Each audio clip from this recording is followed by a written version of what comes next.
সম্মানিত ভিউয়ার্স, আপনারা দেখছেন ভয়েস অফ ক্যালকাটার ব্রেকিং নিউজ।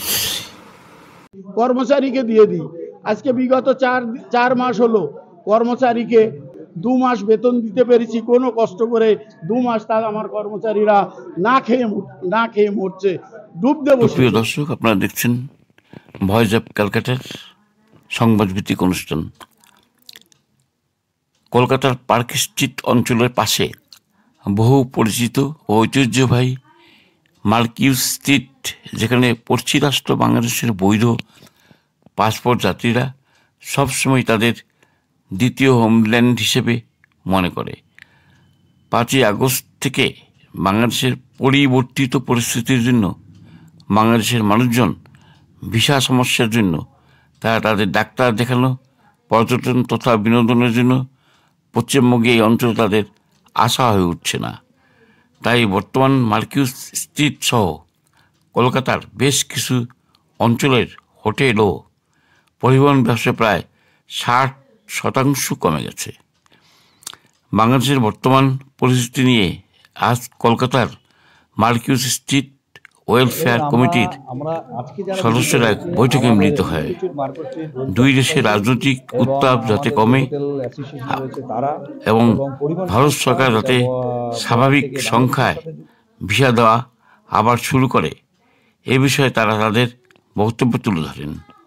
বৈঠকে উপস্থিত ছিলেন মার্কিউস স্ট্রিট ওয়েলফেয়ার কমিটির সভাপতি মনোজ শাহ, সম্পাদক আসলাম খান, যুগ্ম সম্পাদক মনোজ সরকার সহ কমিটির অন্যান্য সদস্য ও ব্যবসায়ীরা।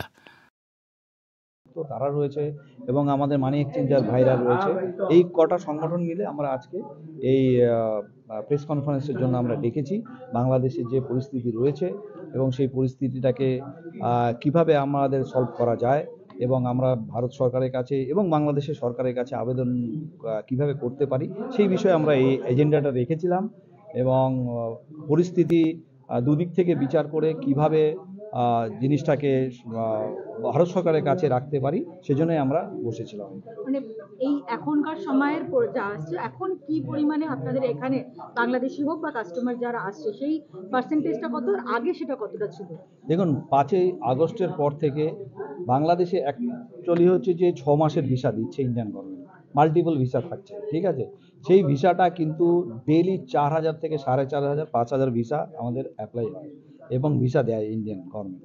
তো ওখান থেকে 6 মাস পরে যে ভিসাটা শেষ হয়ে যাচ্ছে, তার আগে কিন্তু বাংলাদেশিরা প্রচুর এসছে ট্রিটমেন্টের জন্য, ঠিক আছে। মার্কো স্ট্রিটে কিন্তু তখন ছিল এবং বিশেষ করে মার্কো স্ট্রিটটা মিনি বাংলাদেশ হিসাবেই পরিচিত এবং আমরা সেটাকেই হাইলাইট করি যে এখানে বাংলাদেশটা সিকিউর এবং স্বাধীনতা পায় এবং রাত্রি 12টা 1টার সময় মার্কেটিং শপিং করতে পারে, তাহলে এর জন্য কিন্তু তারা এখানে আসছে।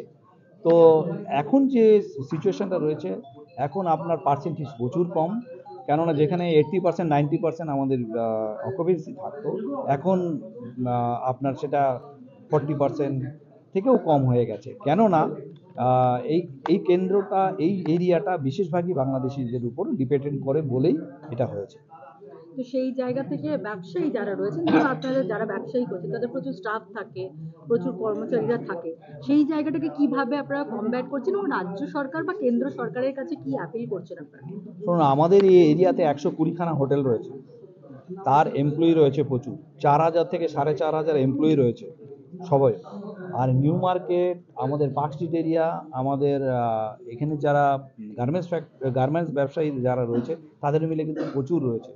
আর একটা যেটা আমি আপনাকে সবচেয়ে বেশি বলছি, যে বর্ডারের ক্ষেত্রে আমাদের এখানে বাংলাদেশি বা বিদেশি ট্যুরিস্ট না এলেও কিন্তু আমরা এখানে কিছুটা সার্ভাইভ করতে পারছি।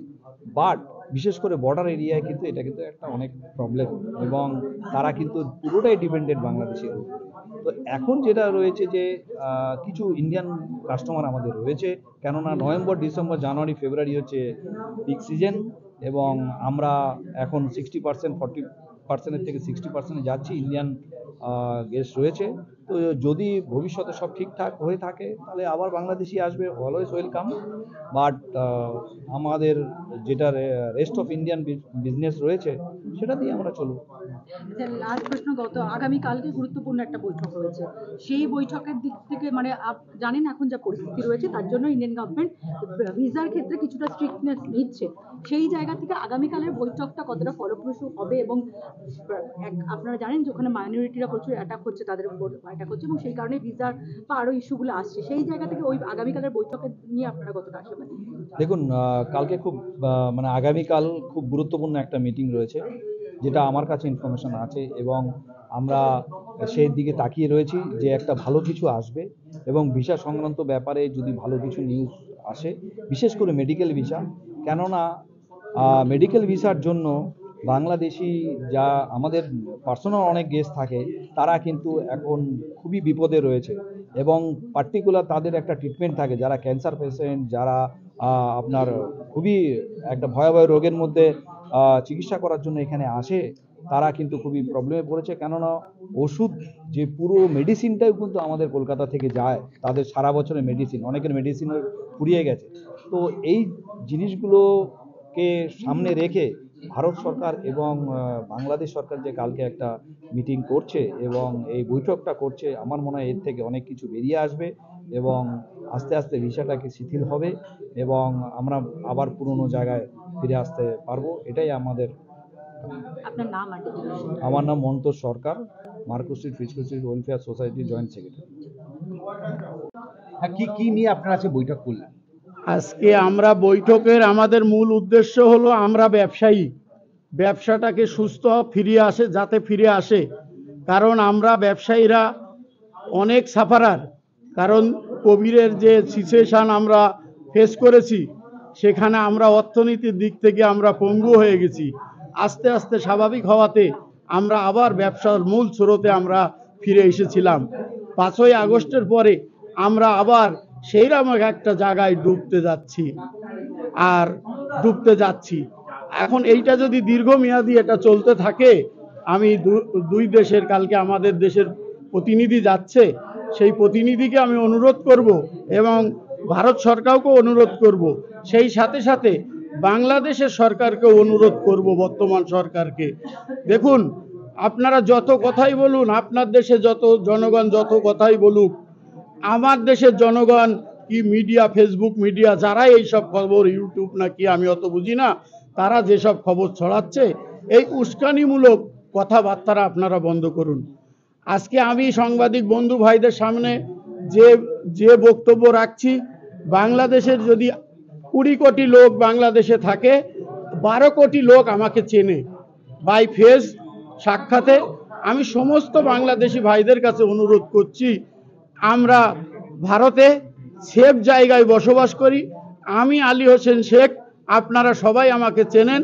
আমি বাংলাদেশের জনগণের উদ্দেশ্যে বলতে চাই, গুজব থেকে দূরে থাকুন, কারণ দেশটাকে শান্ত রাখুন, আমাদেরকে শান্তভাবে বসবাস করতে দিন, কারণ আমি সংখ্যালঘু নয়। আমার নাম আলী হোসেন শেখ। আপনারা যারা আমাকে চেনেন, পেট্রাপোল বেনাপোল দিয়ে যারা যাতায়াত করেন, আমি ভারতীয় হিসেবে বেঁচে থাকতে চাই। আমার গর্ববোধ মনে হয় যে আমি ভারতীয়। আপনারা কি বার্তা দিচ্ছেন? মার্কুস স্ট্রিট সেফ, নিরাপদ তাদের বাংলাদেশে? দেখুন, মার্কুস স্ট্রিট বর্তমান সিচুয়েশনে সেফ জোন আমি মনে করি। বিগত দিনে আপনাদের সাংবাদিক বন্ধু ভাইদের সামনাসামনি আমি হয়েছিলাম। আমরা মার্কুস স্ট্রিট সম্পর্কে একটা ভুল বার্তা বাংলাদেশে গিয়েছিল, যেরকম তারপরে যেদিন আমরা আপনাদের সাথে মিট হয়েছিলাম, তার আগের দিন আমি বাংলাদেশের থেকে এসেছিলাম। আমি সেই বক্তব্যের মাধ্যমে বলেছি, আজকেও বলছি, বাংলাদেশি সমস্ত নাগরিক, আপনারা ইন্ডিয়াতে ভিসা প্রক্রিয়া শিথিল হলে, ভিসা প্রক্রিয়াটা দুই দেশের হাতে, ভিসা প্রক্রিয়াটা শিথিল হলে আপনারা ইন্ডিয়াতে আসুন, আপনারা কলকাতাতে আসুন। আপনাদের জন্য কলকাতা সেফ জায়গা, আপনাদের জন্য ইন্ডিয়াটা সেফ জায়গা। গুজবে কান কেউ দিবেন না। বাংলাদেশি নাগরিক কম আসার কারণে আপনাদের ব্যবসায় কতটা প্রভাব পড়ে? বাংলাদেশি ব্যবসায়ীরা কম আসার কারণে আমাদের ব্যবসাটা ডুবে গেছে। আজকে দেখুন, আমি ব্যবসা করি বাসের ব্যবসা। বাসগুলো ব্যাংক থেকে আমার ঋণ করিয়ে বাসগুলো রাস্তায় চালাতে হচ্ছে। বিগত 4 মাস ধরে আমি ব্যাংকের কোনো ইএমআই দিতে পারছি না। তাহলে আমি ডুবতে বসেছি, আমার মতন আমার সহপাঠীরা যারা আছে তারাও ডুবতে বসেছে। দেখুন, হোটেল মালিক এখানে যারা আছে, হোটেল আমার সমকক্ষ যারা ব্যবসায়ী আছে, তাদের হোটেলের যা ইনভেস্টমেন্ট, তারাও ব্যাংক লোন নিয়ে এই হোটেলগুলো করে